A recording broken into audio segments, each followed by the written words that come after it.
প্রত্যেকটা সিনেমা নাটকে আমরা দেখেছি যে স্টোরিগুলো আসলে মানুষের রিয়েল লাইফের সাথে অনেকেরই মিলে যায় হ্যাঁ। এবং সেটা সেই জায়গা থেকে তারা বেশ অ্যাপ্রিসিয়েশনও থাকে তাদের এই সিনেমা বা নির্মাতার প্রতি। হুম।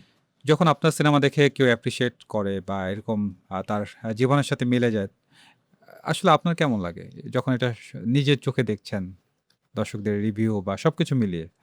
সেদিন আমি একটা কোনো একজন তানভীর তারেক মেবি একটা পোস্ট দিছে যে রকস্টার কেমন লাগছে বা রকস্টার সাকিব খানের অ্যাক্টিং কেমন লাগছে সামথিং এরকম একটা পোস্ট দিছে। তো আমি পোস্টের নিচে কমেন্টগুলি দেখতেছিলাম, অজস্র ভালো কমেন্ট, মানে 100টার মধ্যে তানভীর তারেক ভাই রাইট ওনার পোস্ট ছিল এটা। তো 100টার মধ্যে দেখলাম যে 98টা হচ্ছে ভালো কমেন্ট, ভাই দারুণ সিনেমা এই সেই, একটা দুটা ইয়ে কমেন্ট। তো আমি যখন খারাপ কমেন্টগুলি দেখি আমি ওগুলো একটু ঠান্ডা মাথায় পড়ি এবং বুঝার চেষ্টা করি তাদের আক্ষেপটা করি। যেই অডিয়েন্সরা খারাপ বলতেছে তাদের, আমার কাছে মনে হয় আমার কাছে ওইটা এই মুহূর্তে, though I'm the first time film maker for my second cinema, এই যে যে মানুষগুলি নেগেটিভ কমেন্ট করতেছে, রিয়েল নেগেটিভ যেগুলি ফেক পেইড ওগুলি না, যাদের রিয়েলি ছবিটা ভালো লাগে নাই তাদেরটা আমি অনেক মনোযোগ দিয়ে পড়ি, তাদের রিভিউগুলি আমি অনেক মনোযোগ দিয়ে পড়ি।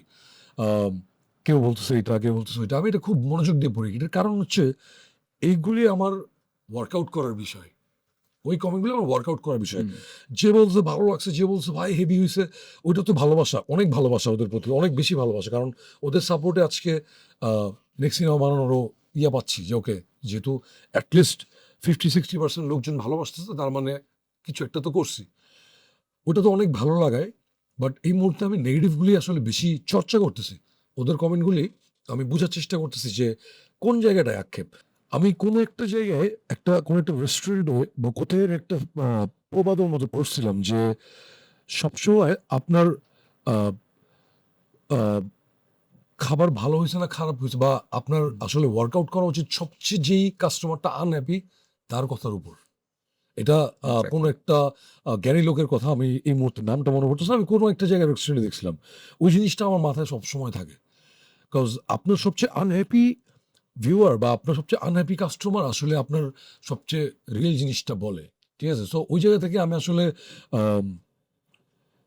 ডেফিনেটলি ওই জায়গাটা, মানে আমি ওইটা নিয়ে ওয়ার্কআউট করার ট্রাই করি সবচেয়ে বেশি।